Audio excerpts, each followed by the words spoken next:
KPBS On Demand is supported by Paint Care, offering households and businesses in California more than 800 leftover paint drop-off sites for recycling. Quantities of 100-plus gallons of paint may qualify for a large volume pickup. Learn more at paintcare.org.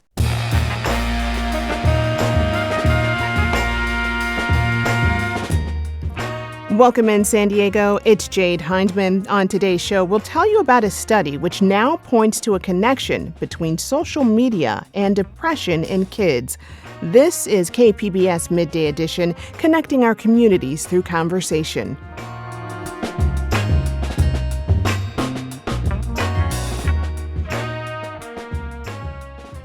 Welcome back to KPBS Midday Edition. I'm your host, Jade Hindman.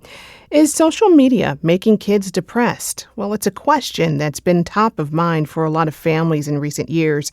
But getting a clear answer to that question based on science has proved complicated. And it's led to many calls for long-term research to better understand the connection between social media use and youth mental health. Well, new research is now looking into that question and has found a connection between adolescent social media use and depression.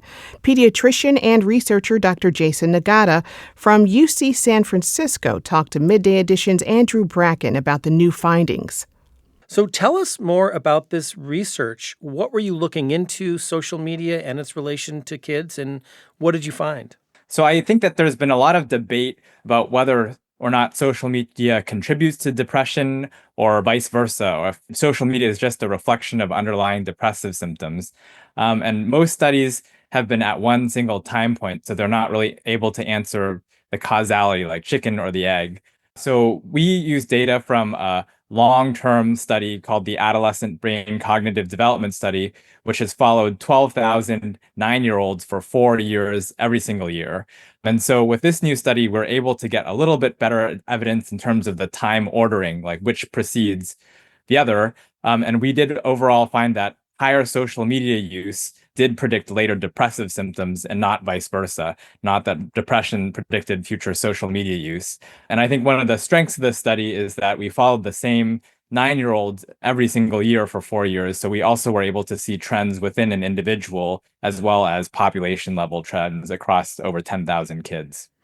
You mentioned that sort of chicken and egg problem with the research and finding that connection.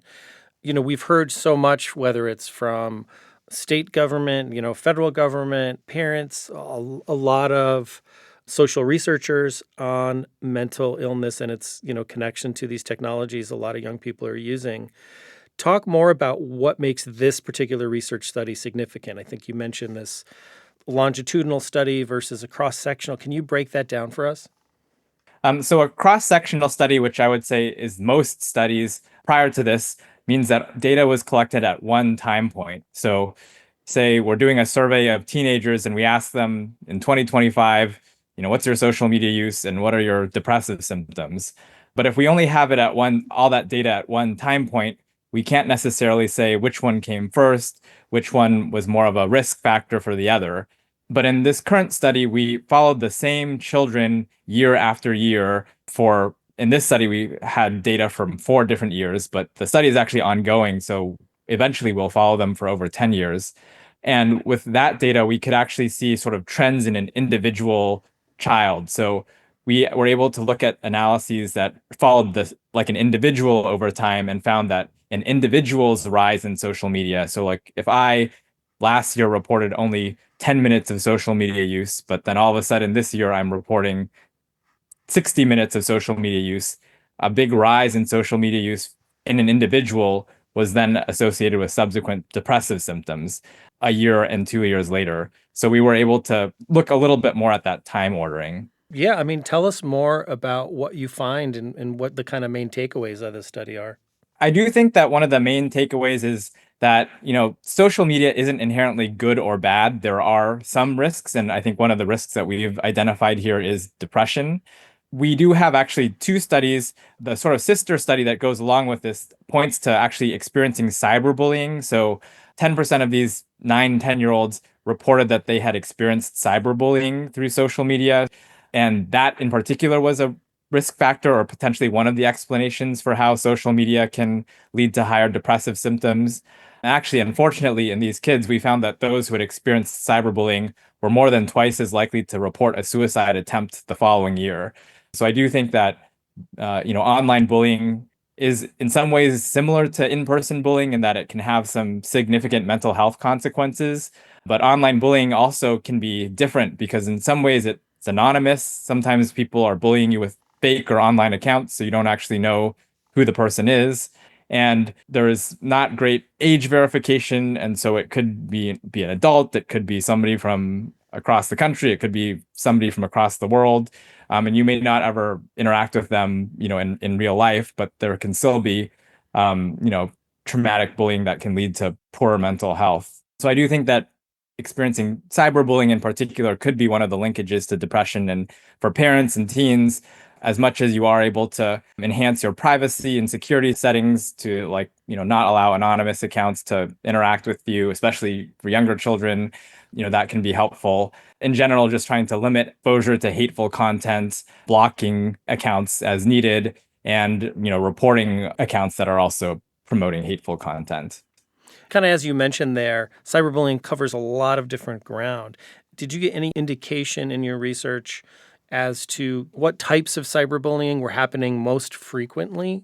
Unfortunately, with the data that we have right now in this study, we just asked the kids if they had experienced cyberbullying in the past 12 months, and we didn't get into the details of what types of interactions they were. But I do think that that's definitely an area of future research. But we do know that if a kid reported that they had been cyberbullied, that was associated with more risk of depression, suicide, and even substance use in the following year. But I do think that definitely, as you're saying, content and context matters. So I do think that that's an area definitely to explore more. You just mentioned there, the connection to the potential for future substance abuse. Can you talk more about what these findings were for cyberbullying and its impact on substance use for kids? So we found that actually among young adolescents, so these were 11 and 12-year-olds, if they had experienced being a victim of cyberbullying, they were 2.3 times more likely to experiment with a substance the next year. And that was including marijuana, tobacco, and alcohol. And actually, marijuana had the highest risk. So they were almost 5 times as likely to experiment with marijuana the following year, 3 times more likely to experiment with tobacco, and twice as likely to experiment with alcohol. Potentially, these young kids, if they're experiencing bullying or traumatic event, they may turn to substances as a way of coping with some of these issues. Again, we don't know the exact details of the content of the bullying, but it just to say that it does seem like it is associated with, poor mental health, and then potentially kids are turning to substances to try to cope with these issues. Returning back to the social media piece, when we think of social media, that landscape changes every few years. Can you talk about specifically what social media use looked like in this study? The social media use in the adolescent brain cognitive development study was actually measured in multiple ways. First, people were just asked in general how much time they spent on social media. They were asked about specific apps that they used. Their parents were also asked about their social media use. So we have, both the child's report and the parents' report. And towards the end of the study, at the 4-year mark, if kids actually had a smartphone and they were willing to enroll in this part of the study, then there was an app that actually measured objectively, kind of like the screen time app, like how much time they were spending on each app. So there was also a more objective measure, not just based on their report. But so in this, we're talking TikTok, Instagram, YouTube, Snapchat, were those sort of the main platforms? Yeah, exactly. TikTok was the most commonly used by the adolescents, followed by Snapchat, Instagram. And I will say that one of the, I think, challenges in social media research is that there's always new apps, there's always new features. And so there's always, new exposures and ways that teens are using and engaging with social media in very different ways. So it's definitely an ongoing thing. But I think one thing to note actually is that the study started when these kids were 9 years old. And from 9 to 13, the average social media use increased from 7 minutes a day to over 70 minutes a day. So there was over a 10 times increase in social media use in these preteens. Another, I think, important thing to note is technically the minimum age requirement for social media apps is 13 years. So Right. almost the entire study represented underage use. So all these kids who are using it, which was over 2/3 of 11 and 12-year-olds, basically had social media accounts in which they had to put in a fake date of birth to be eligible to start an app.